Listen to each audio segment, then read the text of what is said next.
Hola a todos, soy Yayoi Kawamura, soy profesora de Historia de Arte de la Universidad de Oviedo. Hoy tengo un gran placer de estar con los estudiantes de la Universidad de Zaragoza, participando una vez más en la Semana Cultural Japonesa que organizan mis colegas y amigos, profesores Elena Valdés y David Almazán. Y pues voy a utilizar un PowerPoint. Un momento, voy a compartir la pantalla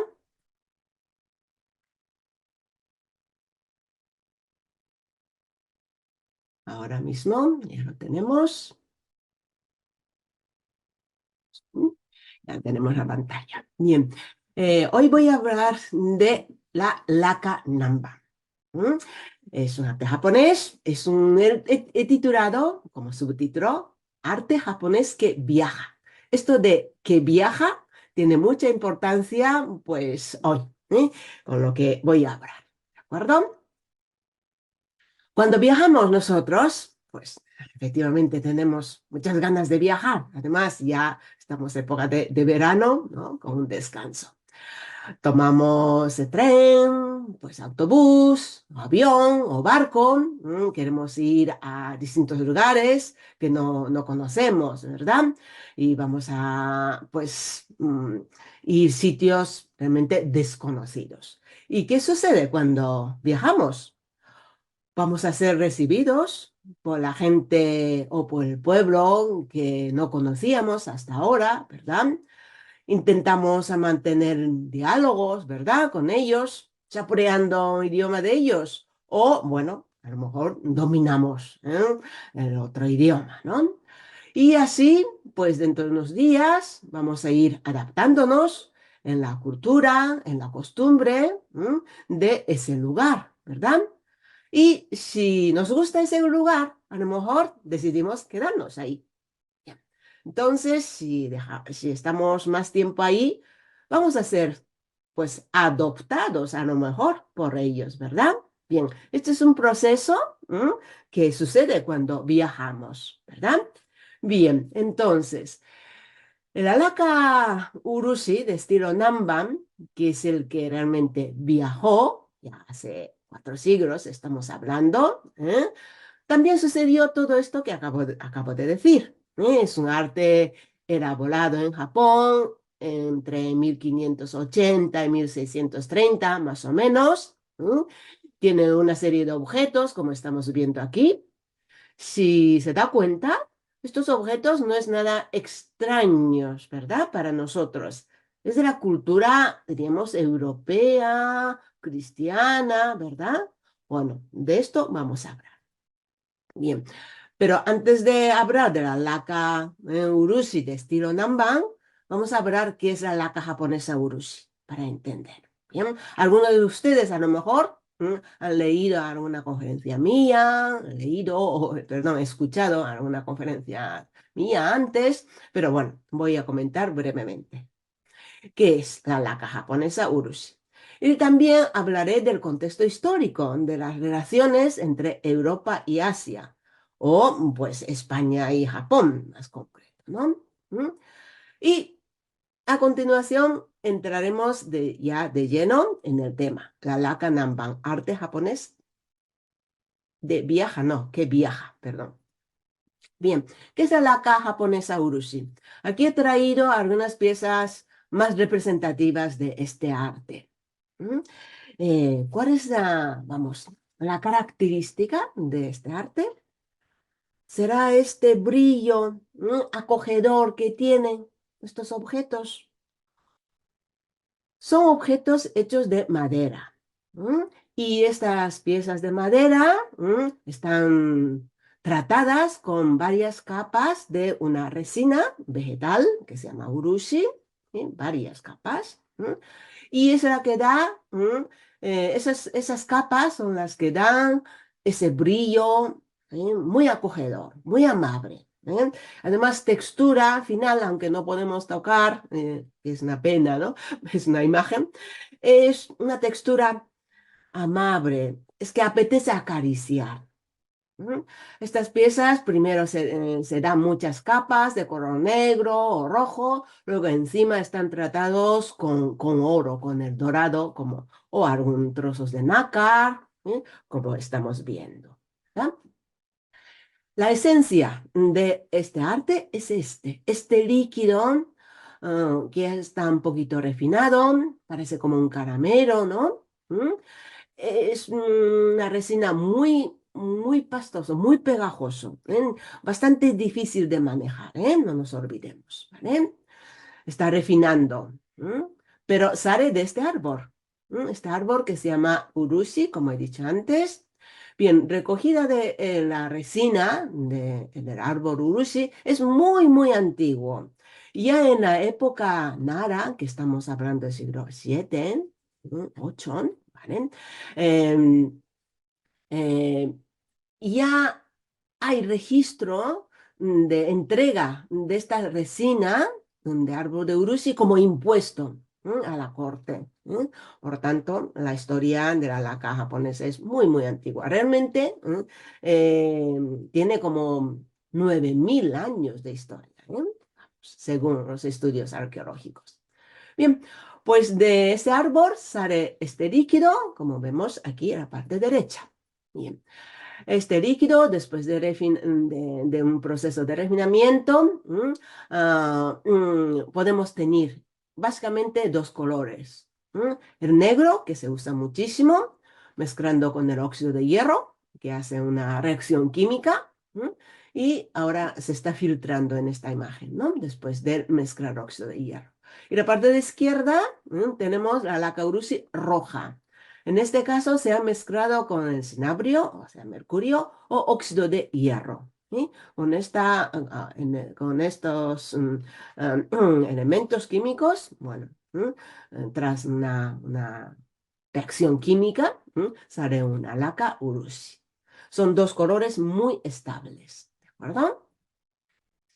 Realmente el secreto de la laca japonesa urushi está en este brillo acogedor muy profundo. No es un brillo chillante, no. Tiene un efecto de espejo, ¿verdad? ¿Mm?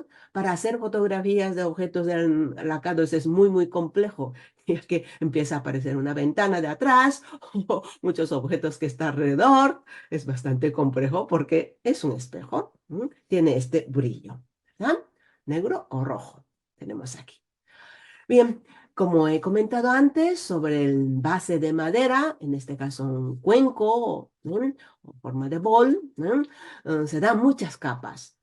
Desde la primera capa, que es una laca, una resina bastante más pastosa, más pesada, va dando muchas capas. Cada vez que quede sólida una capa se alisa, como vemos aquí, y va dando más capas, puede ser color rojo, puede ser color negro, y así va llegando, pues, últimas capas. Es donde empezamos a ver ese profundo brillo que estamos viendo, ¿verdad? Ese es el secreto. Y la fascinación de la laca japonesa. Una cosa que no he dicho antes es que cada vez que se consolida una capa, hay que colocar estas piezas en una cámara húmeda, que se llama furo, que tiene como 80% de humedad. ¿Qué sucede? Es que esta resina no se seca como aceite secante. En el ambiente natural no se seca. Con una reacción química con el oxígeno, se consolida. Por tanto, pues si se encuentra en un sitio de mucha humedad, quiero decir, mucho oxígeno, se consolida, ¿no? Más rápido, ¿no? Por tanto, tiene que dejar estas piezas 3 días como mínimo en un ambiente húmedo, ¿m? y, y luego se dará otra capa. Por lo tanto, el proceso es muy lento, como podemos imaginar. Bien, una vez ya dadas muchas capas, negra, de color negro, color rojo, la técnica más característica de la laca japonesa es makie, que es esta decoración dorada que tenemos. Vamos a decorar la superficie ya lacada con polvo de oro. Como esta pieza que estamos viendo realmente mide 5 centímetros. Estamos ampliando. Como podemos ver, la precisión técnica de esta maquille, ¿verdad? Ahora vemos a ver de qué se trata. Empezamos ese proceso. Aquí en Maestro Maquille hay una especialidad específica de maquille. Por tanto, el maestro maquille está pintando el motivo sobre la superficie lacada, negra, con color rojo. Son hojitas que estamos viendo, que está pintando con un pincel muy fino, muy, muy especial, ya que, como he dicho antes, la kaurushi es muy, muy pastoso, muy difícil de manejar. No es como una pintura al óleo, sino cuesta mucho extender. Para eso necesita un pincel muy específico. Es un pincel con muy, muy especial. El pelo de pincel, no pueden imaginar ustedes de dónde sale. Son pelos de un ratoncito, sobre todo parte del cuello, en esta zona donde hay unos pelos muy largos, pero muy resistentes y adecuado para pintar el ursi.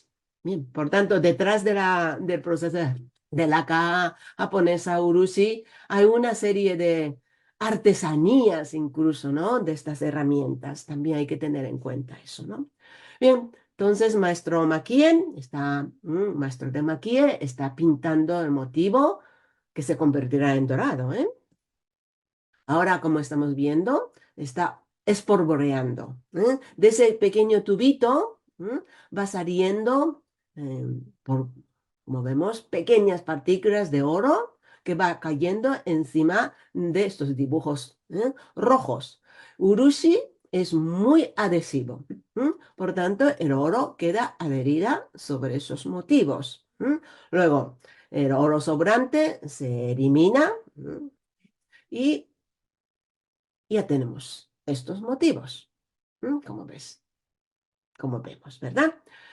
Bien, pero también podemos hacer otras hojas con oros de otro tamaño, polvo de oro de otra granometría, ¿no? Un poco más grueso para dar variedad. Entonces, después de ya consolidar esa capa de urushi que tiene el oro fino encima, en la cámara húmeda, como ya comentaba antes, ahora vamos a pintar más hojas con el mismo pincel de pelo de ratón, en color rojo, estamos viendo aquí, y dejamos caer um, otro tipo de polvo de oro, un poco más grande, ¿no? De tamaño. Va cayendo a través de ese tamiz que tiene en el extremo de este tubito, va cayendo bueno, partículas de oro. Bien, el resultado es esta. Aquí lo tenemos, esas partículas de oro un poquito mayor, cubriendo otras hojas. Así va haciendo, pues, ese laborioso proceso de maquille. ¿Perdón?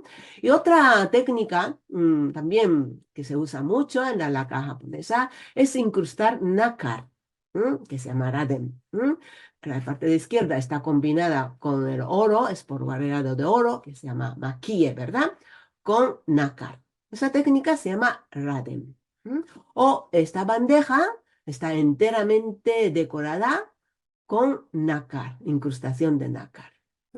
Para estas decoraciones de Raden, lo más habitual es utilizar finísimas capas, estas finísimas láminas, mejor dicho, sacadas de conchas como esta, aburón o turbante azul, que se llaman distintos moriscos, ¿verdad? Y de ahí estas láminas semitransparentes, ¿verdad? Son las que se adhiere encima. Como podemos ver aquí, ese carácter iridescente del nácar, semitransparente, da una decoratividad, ¿no? Muy importante. Bien, ahora, con estas técnicas está hecho también laca de estilo Namban o laca Namban que llamamos. Es un objeto, como una serie de objetos, como he comentado antes. ¿m? Está hecho para viajar. ¿Qué quiere decir? Está hecho para exportar. ¿m? En torno a 1600, como estamos viendo la fecha, pues los japoneses vieron que hay negocio, bueno, haciendo objetos de tipo europeo, cristiano, a exportar. ¿m? Así empezaron a hacer este género, este grupo de objetos lacado que se llama laca Namban. Bien, antes de empezar a hablar de la Kanban, voy a hablar de las relaciones entre Europa y Japón. He traído este mapa que es conocido para todos, ¿no? Donde está el continente euroasiático. Europa está aquí, España aquí, está aquí toda Asia, Japón está aquí. Es un continente que ya sabemos que está, pues, realmente es un único, ¿no? Que compartimos. Sin embargo, esta percepción de espacio, del mundo, antes, pues lógicamente antes quiero decir que hace siglos, hace 5 o 6 siglos, no estaba muy clara, no estaba muy clara esa concepción. He traído este atlas que se llama Atlas Catalán, que está en la Biblioteca Nacional de París, que fue confeccionado en el siglo XIV. Fíjense ustedes, aquí está Mediterráneo, ¿se da cuenta? Esta es la península de Ibérica, ¿vale? Aquí está la península Ibérica, bien, toda Europa. ¿m? Eh, Vamos a ir hacia este, y termina aquí. Este es el final del continente. Realmente, pues, 1375 no tenía mucha información de dónde y cómo se terminaba la Tierra hacia este, evidente. ¿Mm? Vamos a ver esa zona de derecha, a ver cómo está. Pues este es el Mediterráneo, pues está bastante bien logrado. Esta es la parte extremo oriental de ese continente. Pues toda una imaginación. Parece que quiere pues poner distintas personas, reyes, gobernantes, exóticos, pero sin más, ¿no? No hay gran información.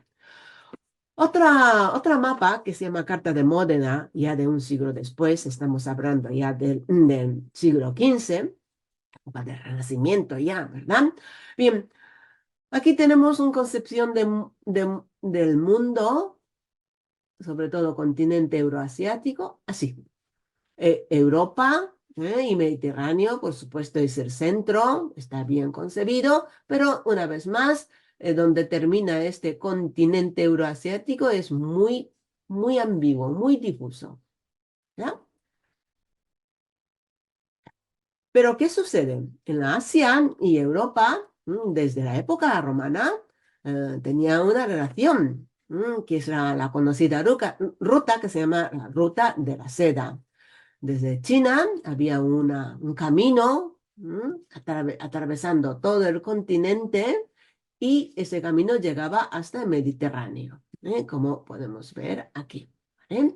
Pero en medio había muchos países, aparte de China, Tíbet, Bactria es otro reino muy importante, Persia, para llegar al Mediterráneo.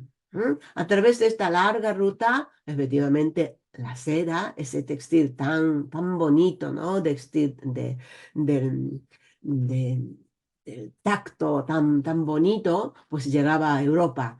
Y los romanos, sobre todo, ¿no? Pues no conocía este textil, solo conocía algodón.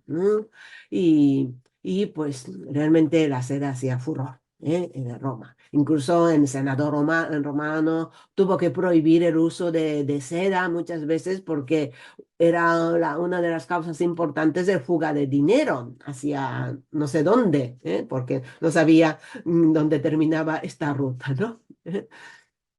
No, no conocía nombre de China, ni mucho menos Japón. Pero relación sí que había. Pero a través de muchos países, muchos territorios. No hubo una relación directa entre grandes culturas como China de Oriente con Europa. ¿Vale? Pero a través de esta ruta llegó la seda, como he comentado, ¿no? Estamos viendo el capullo del gusano, de donde sale el hilo que forma la seda. Sin embargo, en el siglo XIII y XIV sucedió un hecho muy importante. ¿M? La dinastía de los mongoles, los Khan, ¿m? Eh, que eran grandes caballeros, ¿no? O sea, manejaban muy bien los caballos y movían muy rápido de un sitio a otro, pues conquistó casi todo el territorio esto de color verde en cuestión de años. Creó un gran territorio ah, común desde pues Océano Pacífico hasta Mediterráneo. Vemos, ¿no?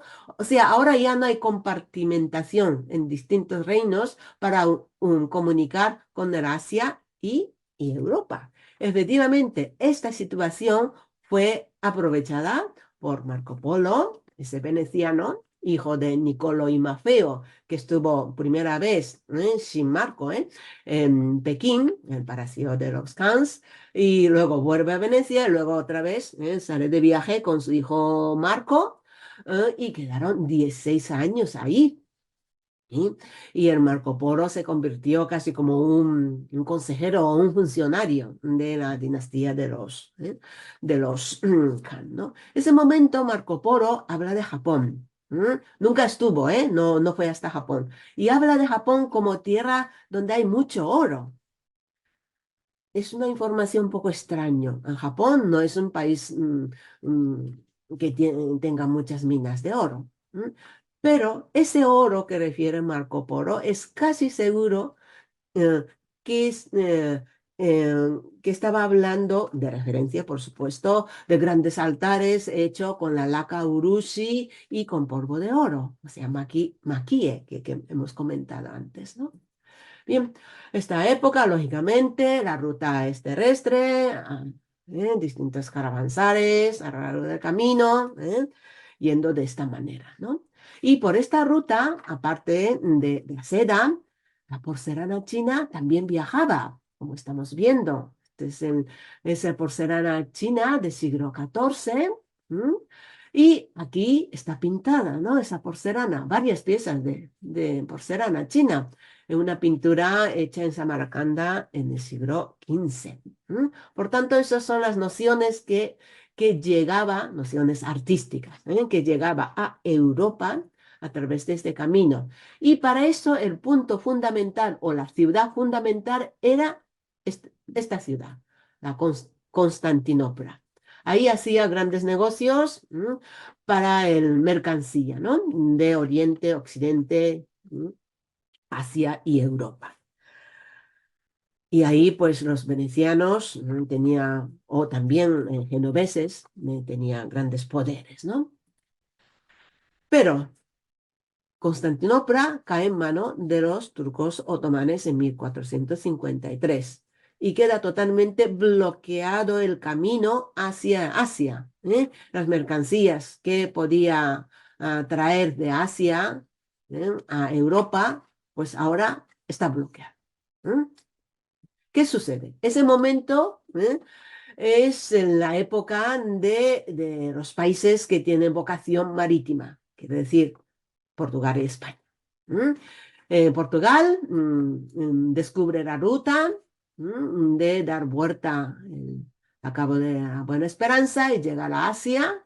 Y España, como ya sabemos, Cristóbal Colón Fue hacia oeste, buscando las Indias, y llega a otro continente que se llama América. Luego, los españoles seguirán la ruta hasta Manila. ¿Mm? Realmente es la primera globalización, realmente. Ahora se habla mucho de la globalización, pero la primera globalización la protagonizaron los españoles y portugueses en el siglo XVI. Bien, en esa época, eh, el producto más importante que buscaban los europeos eran las especias como estas, clavo o pimientos o canelas, ¿no? Esas especias se daban en estas islas, por aquí. ¿No? Por lo tanto, surgen aquí conflicto entre los portugueses y españoles. Bien, pero de esta época, ¿no? De que los portugueses españoles estaban, ¿no? Con esta vocación marítima y empieza a viajar, ¿eh? A, a- a lo lejos, hasta el confín de la tierra, diríamos, ¿no? También, pues, llegaron a Japón. Es cuando empieza a surgir el primer contacto entre Japón y Europa, entre dos culturas, y ese periodo se denomina en Japón periodo cultural Nanban. ¿Mm? La primer barco, o primeros europeos, mejor dicho, que eran portugueses, que llegaron a Japón, eh, se registraron en 1443 hasta 1639, que el gobierno feudal de Japón decide cerrar sus fronteras, ¿no? Bien, pero durante ese periodo de intenso intercambio entre Japón y Europa, pues hubo una serie de mercancías que movían en ambos sentidos, ¿no? Y en esta época, pues uno de los pintores importantes de la época, Kannon Aizan, pintó esta escena. Hay muchas escenas de este tipo, ¿eh? Traigo un ejemplo, Biombo Namban, que se llama, donde llega un gran galeón o nao, ¿m? Bajan los marineros y el capitán. ¿M? En tierra japonesa hay misioneros, jesuitas o franciscanos, y aquí que es donde más nos interesa, hay intercambio de productos. ¿Mm?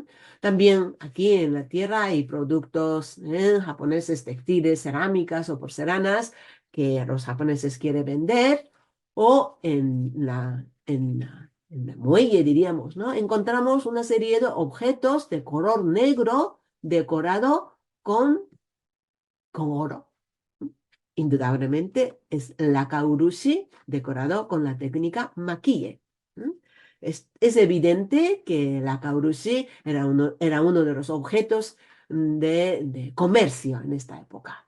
En otro detalle, de otro biombo, también vemos la kaurushi, rojo-negro, decorado con nácar o con oro, y también porcelanas, ¿verdad?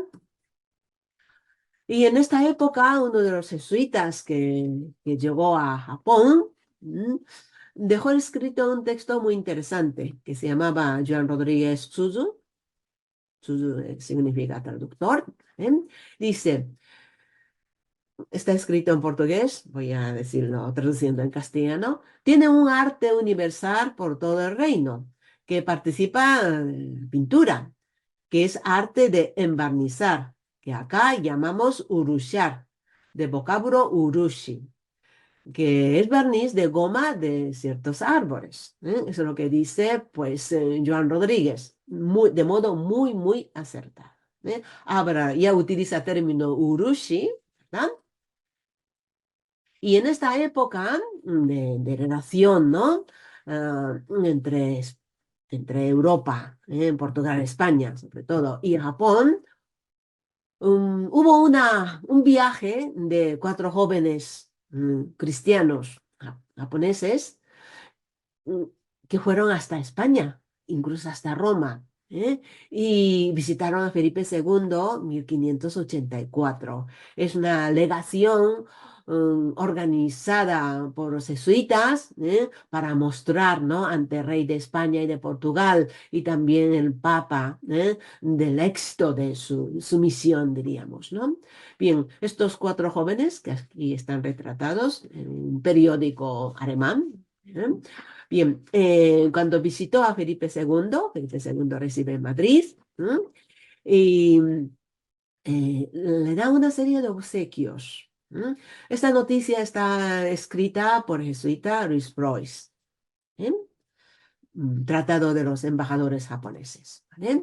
Y en un lado le ganaron al rey un vaso para lavar las manos muy bien dorado con oro molido que lo pone debajo de charol. Probablemente una pieza como esta, es una pieza de la época, ¿eh? Se conserva en Japón. ¿eh? De pieza lacada, tratado con maquilla, ¿verdad? Y otro objeto, un cesto delicado que dentro de sí tiene muchas piezas, muy bien urusado, dice Luis Preuss. Podría ser algo parecido a esta, es una pieza un poco posterior, ¿eh? Podría ser algo parecido, o también podría ser algo como esta. Es muchas piezas dentro, encajado uno encima de otro, aquí, para llevar, como si fuese una cesta, ¿no? Esto es para llevar comidas, a la fiesta campestre. Otra pieza que regalan es una cajita larga para cartas de Japón, fresca y bien labrada y dorada. Eso, esta cajita que está hablando Luis Freud, seguro que es este tipo de caja. Es donde se guardan las cartas tradicionalmente en Japón. Más cosas de Felipe II. Al fallecer el monarca en 1598, empieza a hacer un inventario de sus bienes. Tarda años en hacer. Y escribe minuciosamente todas las piezas que pertenecieron a Felipe II. El original está conservado en el archivo del Palacio Real. Y en una página, aquí lo amplío, habla de esto. Una caja, quiero, estamos leyendo, una caja de madera de la India. Pero dice, por fuera laqueada, pero más tarde precisa que vino de Japón. Por tanto, pues Felipe II clarísimamente tenía una caja que vino de Japón. Luego en el inventario hay más piezas que, aunque no dice que vino de Japón, por la descripción parece que son lacas japonesas de estilo Namban. Bien, ahora vamos a hablar de entonces laca Namban. Estas obras de laca Namban fueron elaboradas para ser exportados. Son obras destinadas a viajar a otros países, a otros ámbitos culturales. Eso es muy importante. A través de distintas rutas, por la ruta de los portugueses o por la ruta de los españoles. Luego hablamos más de esta cuestión. Características de la Lacanambán es, primero de todo, la profusa decoración, muy profusa. Los japoneses no gusta tanto una decoración tan densa, su estética es más sutil. Sin embargo, son piezas destinadas a los extranjeros europeos, pues decoraron muchísimo más con oro y nácar, como estamos viendo, ¿no? Con maquille y con raden, como vemos. Y también otra característica es que cada vez que hace algún escenario como esto, de plantas, con algún animalito, está, alrededor, ¿no?, recorre una franja, ¿no?, como si fuese un marco, con motivos repetitivos, como esta. Repetitivos, así como rayas onduladas o geometrizantes. Estas son características de la Canamba. Bien. Los objetos, muchos son objetos cristianos, una cruz, un atril misares, ¿no? Atril para colocar en la Biblia. Este tipo de atril, pues en Japón no existe, no existía hasta esta fecha. Seguro que los españoles y portugueses llevaron sus atriles y los japoneses lo copiaron. O un hostiario como esto para guardar la sagrada forma, lógicamente, en Japón, que profesaba hasta esa fecha el budismo o sintoísmo, hostiario es un objeto que desconocían, ¿no? O este es un altar portátil. Tiene estas puertas que ahora está cerrada. Si se abre, aparece una imagen, ¿no? ¿Eh? Son culturas, repito, son objetos de una cultura ajena a la cultura japonesa. ¿Mm? Y también elaboraron arcas o escritorios, que son obras civiles, ¿no? No religiosas, ¿verdad? Estas obras civiles también elaboraron mucho, sobre todo arquetas, muchísimas, grandes o pequeñas, arcas o arquetas, ¿no? ¿Y por dónde viajaron estas obras? Por la ruta de los portugueses y de los jesuitas, que es la línea roja que he señalado, o por la ruta hispana, ¿no? O sea, la ruta de los españoles, que es la línea azul, a través de Manila, por donde también viajaban los frailes mendicantes. Cuando decimos frailes mendicantes, estamos hablando de los dominicos, franciscanos o agustinos, ¿eh? Los jesuitas tenían una protección muy importante de la monarquía portuguesa, por eso principalmente viajaban desde Puerto de Lisboa a Goa y luego Macao hasta Japón. ¿Eh? Mm. Por tanto, como he dicho antes, estas obras viajaban. Y ahora, ¿dónde están estas obras ahora? Pues he localizado pues un centenar de estas piezas a lo largo y ancho de España, ¿no? Como estamos viendo en este mapa, ¿no?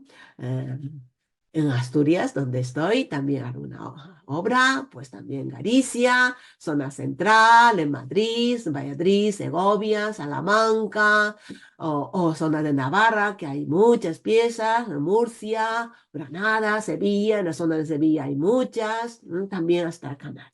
¿Eh? Bien.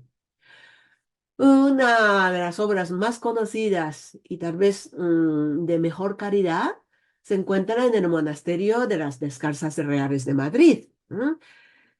Es un monasterio fundado por Juana de Austria. ¿Quién era Juana de Austria? Era una de las hermanas de Felipe II. ¿Eh? Em, Estamos hablando de que Madrid acababa de convertirse en la capital del reino. Pues Felipe II es quien decide que Madrid, que entonces era una pequeña villa al lado del río Manzanares, sea capital del reino, ¿no? A mediados del siglo XVI, ¿no?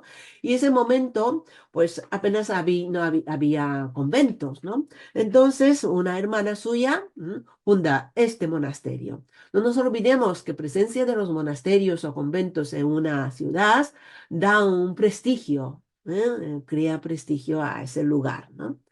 Bien, entonces el Juana de Austria funda este monasterio, que sigue siendo un monasterio de las Clarisas en la actualidad, y dentro de este monasterio hay una habitación muy, muy, muy especial. Justo está detrás de la cabecera de la iglesia, que se llama relicario, porque está llena de reliquias de distintos santos, pero cada reliquia está guardada en una caja primorosamente elaborada.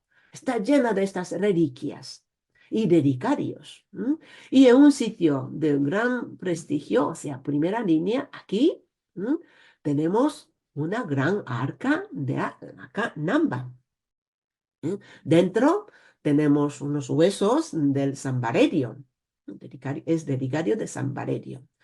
Esta arca fue donada por María de Austria en 1582. ¿Quién es María de Austria?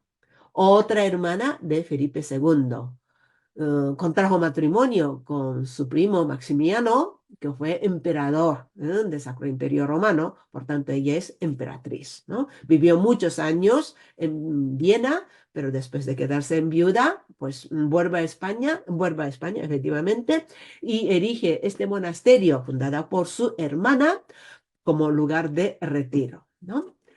Y ese momento, me parece que la María de Austria trajo esta arca, ya que el padre Carrillo, que fue cronista, diríamos, de la historia de la fundación de este monasterio, publicó un libro, 1616, donde dice que la emperatriz María trajo una gran arca bordado de oro y perla, que dice, que contiene las reliquias de San Valerio. ¿Eh? Por tanto, esta pieza es una de las primeras piezas que llega a España, indudablemente, a través de una persona, que no cualquiera, un miembro de la realeza, ¿no? Hermana de Felipe II. Una pieza bellísima, concienzudamente trabajada, mucho oro, maquille, nácar, como vemos, en los bordes de cada escena tenemos estos marcos de motivos repetitivos, como he comentado. ¿Verdad? ¿Dónde más? Pues ahora vamos a visitar a otro convento, monasterio, Santa María de Guadalupe de Cáceres. Eh, En este convento también hay una reliquia, hay un capilla relicario. ¿Eh? Es una capilla levantada en época de Felipe II, 1500 década de 1590. Fue un convento muy protegido por el monarca, por Felipe II, ¿no? Y por tanto, detrás del levantamiento de esta capilla relicario, clarísimamente estará el apoyo del rey. Como estamos viendo, estamos viendo una serie de estanterías, estanterías de estilo clasicista, ¿no? Muy ordenadamente colocada alrededor de esta capilla octogonal para colocar distintos relicarios que contienen distintos huesos, reliquias, ¿no? En este lugar, como estamos viendo, hay hasta 4 arcas de Lacanambán, como estamos viendo. ¿Mm? Es un lugar privilegiado, es una capilla relicaria de un monasterio apoyado por rey Felipe II. ¿Sí? Entonces, una vez más, estamos viendo la presencia de Lacanambán en un lugar muy vinculado con la monarquía o con la realeza. Seguimos viendo más monasterios. Ahora Monasterio de la Encarnación de Madrid. Este caso fue fundado por la reina Margarita de Austria, esposa de Felipe III, hijo de Felipe II, ¿no? Y en este monasterio también existe una sala que se llama relicario. Como estamos viendo, está lleno de reliquias. Cada reliquia tiene su relicario maravilloso. Y aquí también encontramos hasta dos objetos o dos cajas hechas de laca japonesa, de estilo Nanban. Una pequeña arqueta y un gran arcón. ¿Mm? Ese arcón es realmente precioso. Tiene ¿no? Una calidad excepcional. Este brillo del fondo se conserva muy bien, sobre el cual está trabajado distintas tonalidades de oro, de maquille, ¿verdad? Y también nácar incrustado para las hojas. Es una caja maravillosa. ¿Dónde tenemos más? Y hasta ahora las piezas que hemos visto son relicarios en los monasterios, ¿verdad? Ahora vamos a ver una serie de arcas que ahora se han convertido en arcas eucarísticas. ¿Eh? La izquierda está en el convento de San Juan de la Pentencia, de Alcalá de Henares, o la derecha está en el convento de Espíritu Santo de Sevilla. Estas cajas o estas arcas utilizan las monjas para el Jueves Santo, para el monumento del Jueves Santo. Lo sacan solo una vez al año de un sitio guardado para guardar el Santísimo, ¿no? Para ese día. O sea, lo utilizan como algo muy, muy especial. Eso significa que desde que llegaron estas piezas a los conventos, vieron que eran piezas muy, muy especiales, muy bonitas, muy hermosas, muy exóticas, ¿no? Y tenía que tener un uso especial, ¿no? Por tanto, pues desde hace años, entiendo siglos, están utilizando estas arcas como arcas eucarísticas. ¿Eh? Lo mismo fenómeno sucede en la parroquia de Santa Eulalia de Segovia. Esto es una fotografía sacada en un Jueves Santo. Tenemos esta arqueta de la Canamban colocado en un altar decorado de flores, ¿verdad? Mismo sucede en estas tres arquetas que estoy mostrando, de Miranda de Arga de Navarra, o Ayamento de Huelva, o Pedroso de la Rioja. Y también esta arca eucarística que se encuentra en Galdar de Gran Canaria, lo utiliza para el mismo fin, arca eucarística. También en la iglesia de San Miguel y San Julián de Valladolid encontramos otra arca eucarística. En este caso, el nácar cubre todo el alrededor y el trabajo de Maquis está reservado en el interior. La iglesia de San Miguel y San Julián ahora es una parroquia, pero antiguamente era la casa profesa de la Compañía de Jesús. Por lo tanto, imaginamos, yo creo que con razón histórica, ¿no? De que estas piezas pertenecieron a los jesuitas y luego quedaron en esta iglesia. Respecto a esta arca eucarística de Galder, sabemos que fue donado por una señora que se llama María de Quintana. Y recientemente averiguamos, ¿no? La historia de que esta señora estaba casado con un español oficial que estuvo en Manila y era gran protector de los franciscanos en Manila. Por tanto, por esta ruta de Manila, esa señora seguramente, y el marido de esa señora consiguió este objeto japonés en Manila y ella posteriormente eh, regaló a su patria, ¿no? Aunque ella llegó a vivir en Ciudad de México. Y en cuanto a esta arqueta que antes hemos visto de Ayamonte, sabemos que fue donado por un señor de Ayamonte que se llama Manuel González Aguilar. Manuel González Aguilar era un hombre muy rico a base de comercio con las Indias. Era un hombre muy, muy introducido en este comercio, flota de las Indias, iba mucho a Nueva España y por tanto es muy fácil de entender que Manuel Aguilar de González de Aguilar trajo esta obra de Nueva España.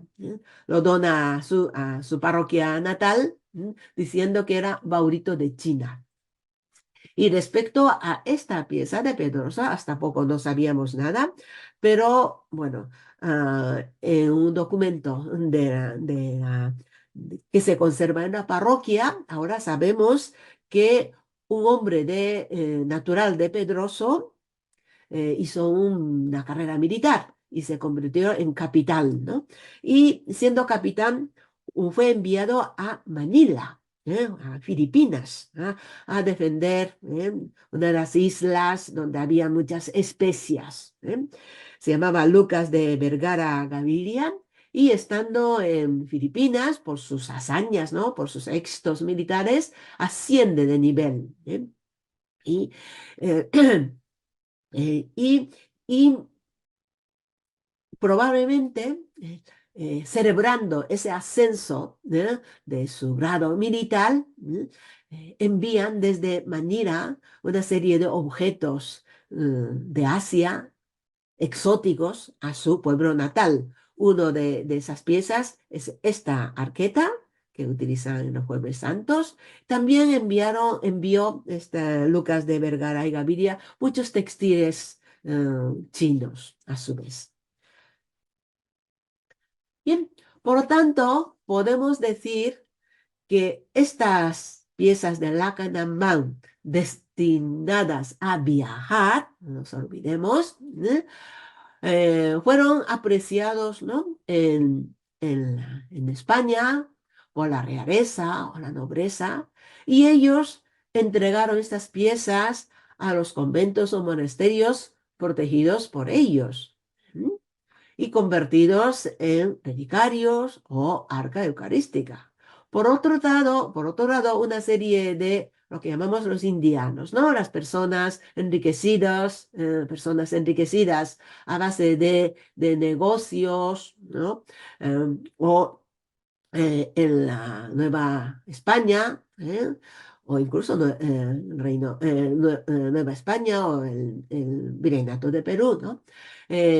Consiguen estas obras exóticas en la Nueva España, ya que llegaban de Manila estas piezas de Japón y lo compran allí y lo donan finalmente a sus parroquias, o sea, parroquias natales. Y también los misioneros, como jesuitas o dominicos, consiguieron estas obras exóticas y donaron o llevaron a sus conventos. Esto sería el envío y la recepción de estas piezas en España, ¿no? Y no nos olvidemos que la llegada de estas piezas coincide con la época de la Contrarreforma.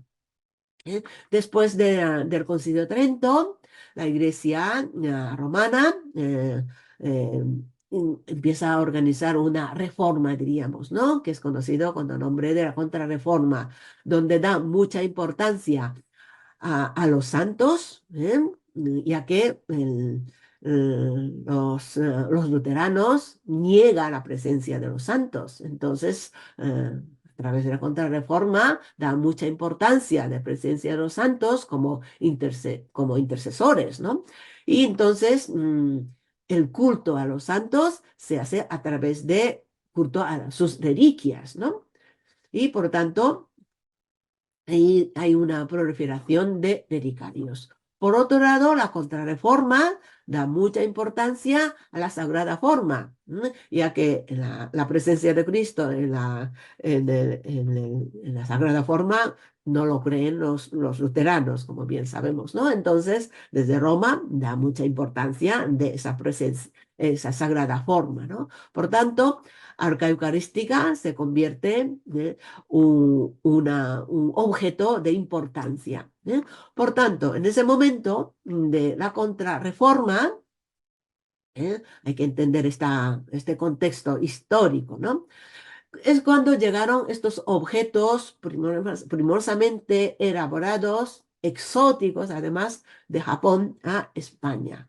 Y por tanto, le dieron un destino muy, muy especial.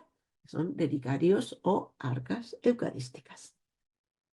Por tanto, sigue utilizando estas cajas japonesas. Cuando hicieron los japoneses, desde luego, nunca imaginarían, ¿no? De que iba a estar guardado, conservados en las iglesias, en los conventos, como hoy ahora, y sacan una vez al año, o está guardado en la sala de relicario, con mucho respeto, ¿no? ¿Verdad? Realmente, el resultado de ese viaje es ser recibidos ¿eh? Por la cultura ajena. Estas piezas tuvieron diálogo cultural con la cultura europea, se adaptaron en esta nueva circunstancia cultural y ser adoptados, ¿no? Por la cultura cristiana, ¿no? De Europa de ese momento. Bien, ¿por qué ruta estas piezas viajaron? Yo quiero dar importancia a la ruta hispana y dar importancia al papel del galeón de Manila. Galeón de Manila que iba por ahí Luego regresaba por norte del Pacífico, porque había una corriente muy favorable para volver a Acapulco. Traían una cantidad de mercancías de lujo de Asia, no nos olvidemos. Las excavaciones arqueológicas subacuáticas, ¿no? De los pecios, de los galeones cerca de Manila, por ejemplo, habla de eso, porcelanas, por ejemplo, o otros documentos hablan de envío de una cantidad importante de seda o también de la laca, cómo no, Y por tanto, pues la japonesa, que era una de las mercancías de lujo de Asia, pues salían de Japón a Manila y de Manila, a través de Galeón de Manila, llegaba a Acapulco y de ahí, pues llegaba hasta Sevilla, cambiando de barco, claro, por supuesto. Pero también una parte de, pues, de mercancía de lujo, de Manila, llegaba a Virreinato del Lujo y la Lacanambán también llegaron por ahí. Por tanto, estas son una de las naturalezas de la Lacanambán, o sea, a viajar. Pero no solo viajar, sino hay que aprovechar ese viaje. Hay que mantener diálogo. Hay que adaptarse en un nuevo ámbito donde uno se viaja. Y cuando lleva muchos años, como estas piezas que llevan 400 años, pues va a ser quedan adoptados por otra cultura. Bien, bien, con esto voy a dejar esta cuestión, que es la Kanamban, arte japonés que viaja, que tiene pues 400 años de historia. Pues muchísimas gracias. Adiós.